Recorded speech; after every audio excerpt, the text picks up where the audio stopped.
बौद्ध का मनोविज्ञान परम जीवन का मनोविज्ञान है। उस जीवन का जिसका कोई अंत नहीं, शाश्वत का, सनातन का।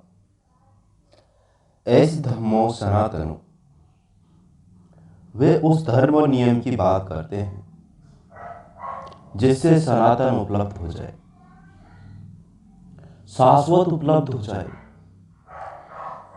पश्चिम का मनोविज्ञान धीरे धीरे बौद्ध के मनोविज्ञान करीब सरक रहा है। सरकना ही पड़ेगा। देखो, पश्चिम के चिकित्सा शास्त्र का नाम है मेडिकल साइंस, जिसका मतलब होता है औषधि विज्ञान। पूर्व में हमने जो औषधि विज्ञान बनाया उसको नाम दिया आयुर्वेद। औषधि का नाम ही नहीं दिया, आयु का विज्ञान, और विज्ञान भी नहीं, वेद, विधायक।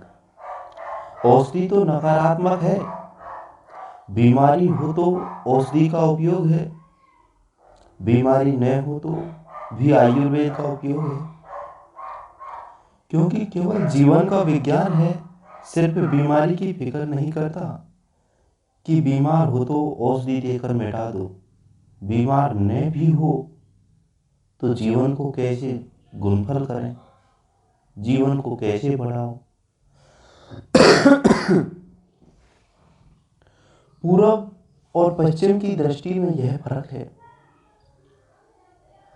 पश्चिम फिक्र करता है कांटा निकाल लेने की, पूर्व फिक्र करता है फूलों को भी रख देने की। पश्चिम फिक्र करता है दुख निकाल लो, पूर्व फिक्र करता है आनंद को जन्माओ। दुख को निकाल लेना काफी नहीं है, दुख भी न हो जीवन में तो भी जरूरी थोड़े ही है। आनंद हो। कितने लोग हैं जिनको जीवन में दुख नहीं है, लेकिन इससे क्या आनंद होता है। बल्कि सच्चाई यह है, जिसके जीवन में दुख नहीं है उसको ही पता चलता है कि जीवन बिल्कुल व्यर्थ है। जिसके जीवन में दुख है उसको भी अभी आशा लगी रहती है कि कुछ उपाय करेंगे तो दुख मिटाएंगे, सब कुछ ठीक हो जाएगा। जिनके जीवन में दुख नहीं रहा वो एकदम झोंक कर पूछते हैं अब क्या करें। दुख भी नहीं रहा, जिसको मिटाते हैं वह भी नहीं मिटा पाए, और दौड़ भी समाप्त हो गई। कोई कष्ट नहीं, लेकिन आनंद भी नहीं। उसका जीवन बड़ी उदासी से, बड़ी ऊब से भर आया है। जीवन राख राख हो जाता है, उसमें से सारी आशा और आनंद की अंगार बुझ जाता है।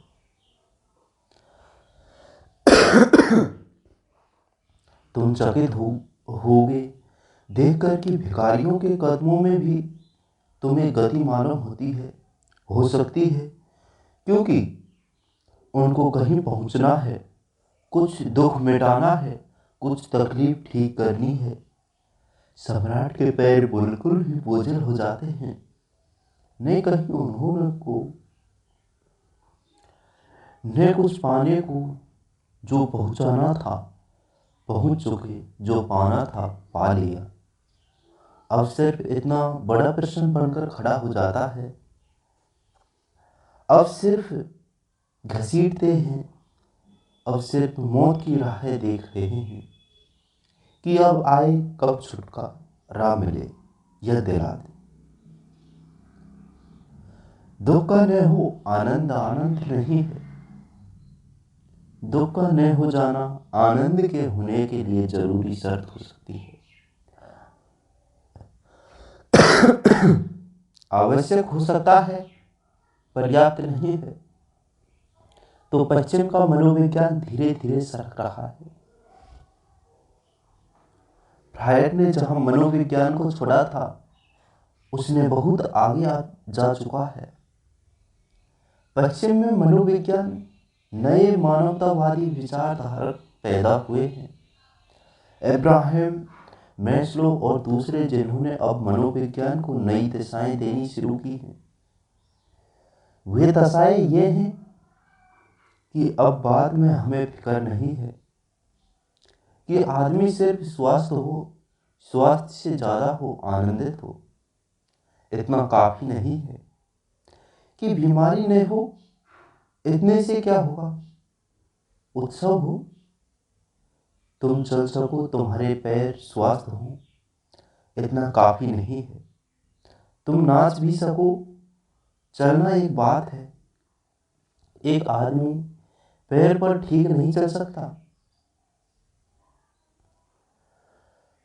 पक्षाघात है, लकवा लग गया है, लकवा मिटाना जरूरी है। लकवा मिट जाए तो चल सकेगा, लकवा मिट जाए तो नाच भी सकेगा, लेकिन लकवा मिट जाने से कोई नाचने नहीं लगता। लकवा मिट जाना तो नाचने के लिए जरूरी शर्त है। काफी नहीं है कितने लोग हैं जिनको लकवा नहीं है, लेकिन वो नाचते दिखाई नहीं पड़ते। नाचने के लिए भीतर भी कुछ संपदा का अनुभव चाहिए। नाचने के लिए भीतर कोई किरण उतरे, कोई गीत उतरे, कोई धुन उतरे, जीवन को कोई सुराग मिले, रहस्य का झलक मिले, परमात्मा की तो कोई नाच सकता है। धीरे धीरे पश्चिम का मनोविज्ञान सरक रहा है, सरकना ही पड़ेगा, क्योंकि बीमार तो बहुत थोड़े लोग हैं, बहुत लोग स्वस्थ हैं, और फिर भी उनके जीवन में कोई आनंद नहीं है। उनकी भी चिंता करनी पड़ेगी। लंगड़े लूलों को ठीक नहीं करना है, नहीं तो काम बड़ा आसान था। जो लंगड़े लूले नहीं है उनको नाच भी देना है, और काम कितना कठिन हो, लेकिन जब पहला कदम उठ जाए तो दूसरा कदम भी उठना शुरू हो जाता है। पहला कदम है, कोई आदमी नया बगीचा लगाता है तो घास पात को उठाया जाता है, व्यर्थ के पौधे झाड़ी झंझाड़ को अलग करता है, जमीन खोदकर बदलता है, जड़ें निकालकर फेंकता है। यह जरूरी है, लेकिन बस इतने ही रुक जाए तो फूल नहीं आते। फिर बीज बोने पड़ते हैं, फिर पानी सींचना पड़ता है, फिर रखवाली करनी पड़ती है, फिर हजार बाधाएं, उनसे लड़ना पड़ता है। तो एक आदमी के जीवन में सुविधाएं मिल जाए, स्वास्थ्य मिल जाए, रहने की अच्छा मकान, रोटी रोजी मकान का इंतजाम हो जाए, इतने में तो केवल बगीचे की तैयारी हुई थी, अभी बीज नहीं बोए गए थे। इतने भर से जो राजी हो गया वह नासमझ है, वह आसार से राजी हो गया, उसने नकार को समझ लिया, वह औषधि से राजी हो गया, उतना काफी नहीं है। चिकित्सा शास्त्र का जिनका गहरा अनुभव है वे कहते हैं कि कई दो मरीज एक ही बीमारी के मरीज होते हैं, एक ही अवस्था के होते हैं, और एक पर दवा काम कर जाती है, दूसरे पर काम नहीं करती। तो इसका बड़ा चिंतन चलता है कि ऐसा क्यों होता है। खोजबीन में पाया गया जिस आदमी पर दवा काम कर जाती है वह आदमी जीना चाहता है, जीने की आकांक्षा है, जीवेंसा है, जीवेशना है।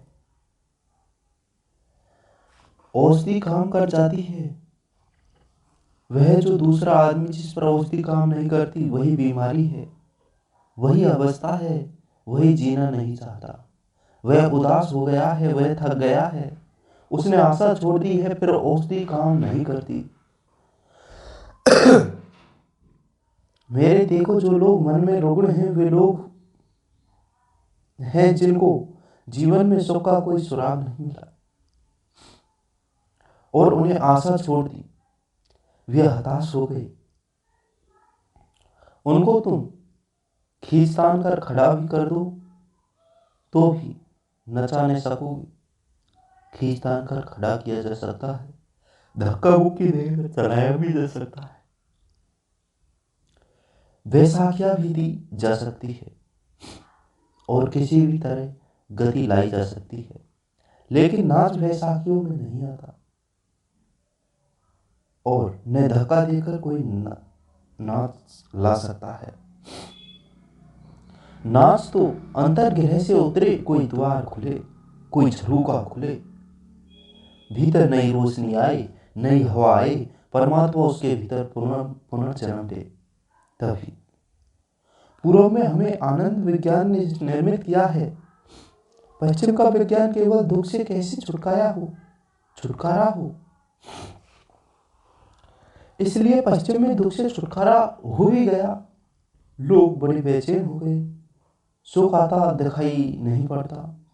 इसलिए पश्चिम की मनोविज्ञान एक एक कदम आगे बढ़ रहा है और आज नहीं कल बौद्धों के मनोविज्ञान से उनका संबंध जुड़ जाएगा।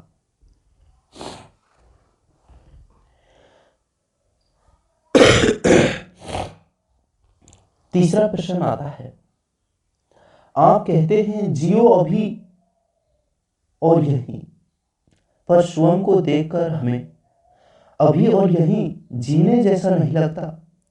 वर्तमान में जीने की बजाय भविष्य की कल्पना में जीना ज्यादा सुखद लगता है। तो क्या करें? तो जियो, वैसे ही जियो। अनुभव बताएगा जो सुखद लगता है वह दुखद था नहीं। प्रश्न में इतना ही पता चलता है कि प्रौढ़ ही नहीं हो, कच्चे हो अभी जीवन में पकाया नहीं, अभी मिट्टी ने कच्चे घड़े हो, वर्षा आएगी बह जाओगे, अभी जीवन की आग में पकाया नहीं। क्योंकि जीवन की आग जिसको भी पका देती है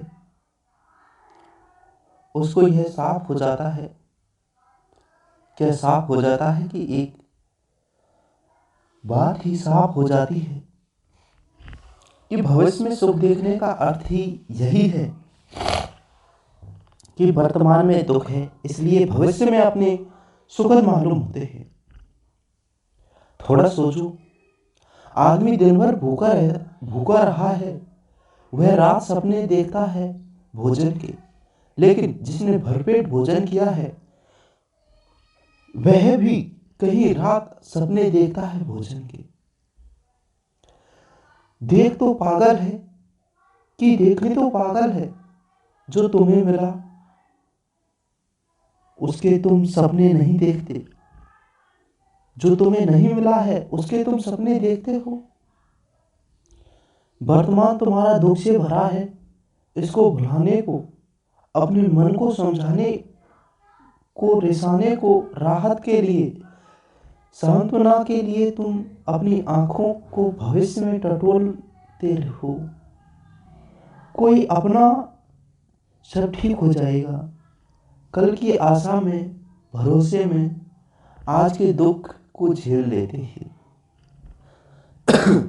मंजिल की आशा में रास्ते का कष्ट मालूम नहीं पड़ता, पहुंचने के ही करीब है, हालांकि वह कभी आता ही नहीं।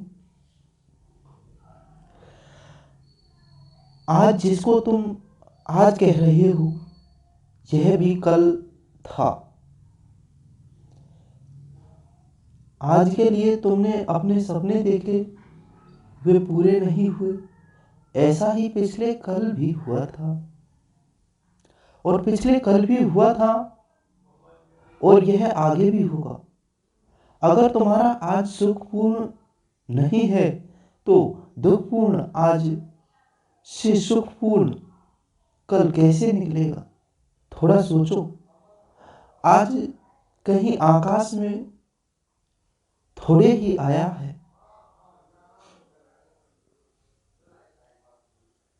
तुम्हारे भीतर से आया है। तुम्हारा आज अलग है, मेरा आज अलग है। कैलेंडर धोखे में मत पड़ना, कैलेंडर पर तो तुम्हारा भी आज वही नाम रखता है, मेरा आज भी वही नाम रखता है, लेकिन यहाँ तुम जितने लोग बैठे हो इतने ही आज हैं। पृथ्वी पर लोग जितने हैं उतने आज हैं। और अगर तुम पशु पक्षियों पौधों को गिनने लगोगे तो उतनी ही संख्या है। कैलेंडर बिल्कुल झूठ है। उससे ऐसा लगता है कि एक ही दिन है सबका। रविवार तो सभी का रविवार। जरूरी नहीं है कि किसी की जिंदगी में सूरज उगा हो तो रविवार, और किसी की जिंदगी में अंधेरा हो तो कैसा रविवार।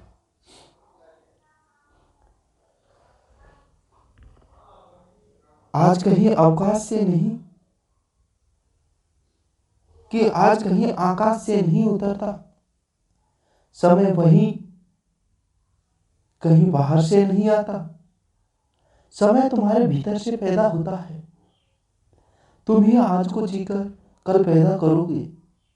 तुम्हारे ही गर्भ से निर्मित होता है कल। कल निर्मित हो रहा है आज, और इसलिए मैं कहता हूं कि आज और अभी जी लो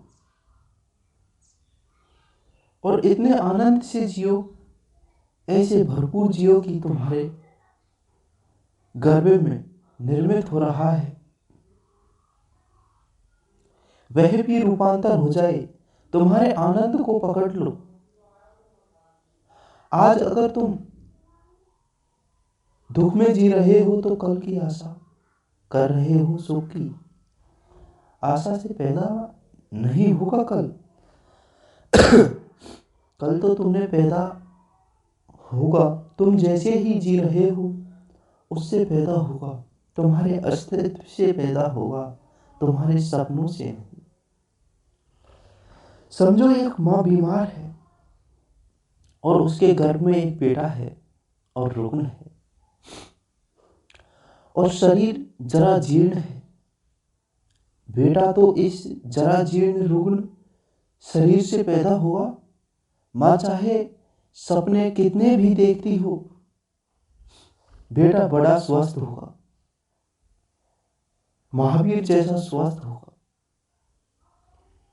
इससे कुछ हल नहीं होने वाला। इस सपने से बेटा पैदा नहीं होने वाला। बेटा तो सच्चाई से पैदा होगा। तुम्हारा कल तुम्हारे सपनों से पैदा नहीं होगा। तुम्हारे आज भी असलियत से पैदा होगा, हकीकत से पैदा होगा। तुम आज क्या हो? अगर तुम नाच रहे हो तो तुमने आने वाले कल के नाच दे दिया।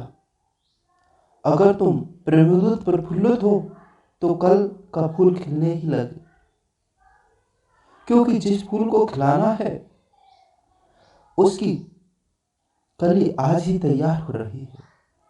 प्रतिपल तुम अगला पैदा कर रहे हो, अगला पैदा पल कर रहे हो। प्रति क्षण अगला क्षण तुम्हारे भीतर निर्मित हो रहा है, तैयार हो रहा है। तुम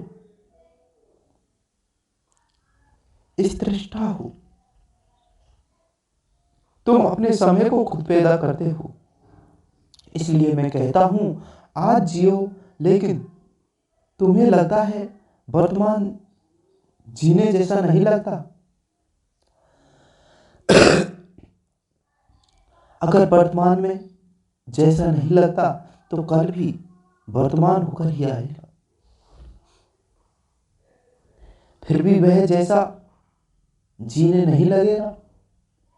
परसों भी वर्तमान होकर ही आएगा, वह भी जीने जैसा नहीं लगेगा। तो इसी को मैं आत्मघात करना कहता हूं।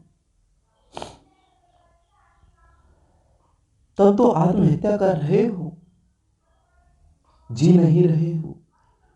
जीने का कोई उपाय नहीं है। आज ही है और आज ही जीना है। जीने जैसा लगे या न लगे इससे कोई फर्क नहीं पड़ता। जीने का ढंग कोई ढंग है ही नहीं। जीना तो यह होगा, कल के भुलावे को मत पड़ो। कल के भुलावे ने बहुतों को डुबाया है। आज जियो, यह क्षण खाली न चला जाए। यह क्षण अवसर है, इसे तुम ऐसे मत गवा देना। कुछ बना लो इसका, कुछ रस ले लो इसमें, कुछ भोग लो इसे, कुछ पहचान लो इसे। इसका स्वाद उतर जाने से तुम्हारा प्राणों में यह एक ऐसा ही नहीं चला जाए, क्योंकि अगर समय ऐसा ही चाहता है तो समय में ऐसे ही चले जाने देने की आदत मजबूत होती चली जाती है। फिर धीरे धीरे समय गंवाना तुम्हारी प्रकृति हो जाएगी। भागो इसे, चूसो, इस क्षण को निचोड़ लो, इसको पूरा, इसका रस जरा भी छूट न जाए। यही परमात्मा के प्रति धन्यवाद है, क्योंकि उसने इन्हें अवसर दिया है, जीवन दिया है। तुमने ऐसे ही गवा दिया। परमात्मा तुमसे यह नहीं पूछेगा। यहूदियों की किताब तालमुद बड़ी अनूठी किताब है। दुनिया में कोई धर्मशास्त्र वैसा नहीं है। तालमुद कहती है कि परमात्मा तुमसे यह नहीं पूछेगा कि तुमने कौन कौन सी गलतियां की हैं। गलतियों का हिसाब रखता ही नहीं, बड़ा दिल है। परमात्मा तुमसे पूछेगा, तुमने इतने सुख के अवसर दिए, तुम्हें भोगे क्यों नहीं। गलतियों की कौन फिक्र करता है, भूल चूक का कौन हिसाब रखता है। वह तुमसे पूछेगा, इतने अवसर दिए सुख के, तुमने भोगे क्यों नहीं। तालमुद कहती है कि एक पाप है जीवन में, और वह है जीवन के अवसरों को बिना भूखे गुजर जान देना। जब तुम आनंदित हो सकते हो, आनंदित न हुए। जब गीत गा सकते थे, गीत ने गाया। सदा कल पर टालते रहे, स्थगित हो गए, स्थगित रहे। स्थगित करने वाले आदमी जिएगा कब, कैसे जिएगा। स्थगित करना ही तुम्हारे जीवन की शैली हो जाती है। बच्चे थे तब जवानी पर ढोला छोड़ा, जवान हुए तो बुढ़ापे पर छोड़ेंगे, और बुढ़ापे में लोग हैं वो अगले जन्म पर छोड़ेंगे। वो कह रहे हैं कि परलोक में देखेंगे। यह लोक है एकमात्र, और यही क्षण है सत्य, यही क्षण, बाकी सब झूठ है। मन का जाल, लेकिन अगर तुम्हें अच्छा लगता है, तुम्हारी मर्जी। तुम्हें अच्छा लगता है तो मैं कौन हूं बाधा देने वाला। तुम सपने देखो, कभी न कभी तुम जागोगे, तब रोगे, पछताओगे। तब तक तुम पछताओगे कि समय यूं ही गवाया। और ध्यान रखना, जीवन में दुख भर लोगे, जितने आंसू घने कर लोगे, जितना पछताना हो जाएगा, उतना ही कठिन हो जाता है। रोकना फिर दुख को, आंसुओं को। कभी तुमने ख्याल किया, हंसी तो एकदम रुक जाती है, रोना एकदम नहीं रुकता। तुम हंस रहे हो तो एकदम रुक सकते हो, रोना एक कदम नहीं रुकता। थमते थमते थमेंगे आंसू, रोना है कुछ हंसी नहीं। दुख ऐसा सरोवर कर लेता है, दुख ऐसी गहराइयों तक प्रविष्ट हो जाता है, तुम्हारी जड़ों तक समाविष्ट हो जाता है कि फिर तुम उसे रोकना भी चाहो तो कैसे रोके। थमते थमते थमेंगे आंसू, रोना है कुछ हंसी नहीं है। यह कोई मजाक नहीं है कि रो लिए और रोक लिए। यह कोई हंसी नहीं है कि हंस लिए और रोक लिए। हंसी तो तुम्हारे ऊपर ऊपर होती है, रुक जाती है। रोना बहुत गहरे चला जाता है। रोना तुम्हारे जीवन के सब तरह भर जाता है। और रोज रोज अगर तुम रोने को इस तरह संभालते गए और जीने को कल पर टालते गए तो तुमने कहाँ हंसेंगे कल, रोएंगे आज। और तुम जो दलील दे रहे हो वह दलील यह है कि अपना वर्तमान सुखद मालूम नहीं पड़ता, इसलिए सुखद सपने देखेंगे। सुखद वर्तमान क्यों नहीं है यह पूछो। इसलिए नहीं है कि कल तुमने जो सपने देखे थे आज के हैं और कल का दिन गवा दिया। जिसमें सुखद हो सकता था, जिसमें आज आधारशिला रखी जा सकती थी, कल तुमने गवा दिया, इसलिए आज सुखद है। और तुम यही दलील दे रहे हो कि हम आज को भी गवाएंगे। क्यों? कल का सपना अच्छा मालूम पड़ता है। तुम्हारी मर्जी, गणित साफ है। फिर मुझसे मत कहना कि हमें किसी ने चेताया नहीं। तुम्हें यह मौका नहीं मिलेगा कहने का। यह ध्यान रखना कि तुम किसी ने चेताया नहीं। तुम्हारे को यह भी सुविधा है कहने की कि उसने किसी ने चेताया नहीं। लेकिन मैं तुम्हें रोज चेता रहा हूं। तो ऐसे उसो प्रवचन लाइब्रेरी के लिए बने रहें अपने चैनल के साथ। नेक्स्ट अध्याय, 4th चैप्टर।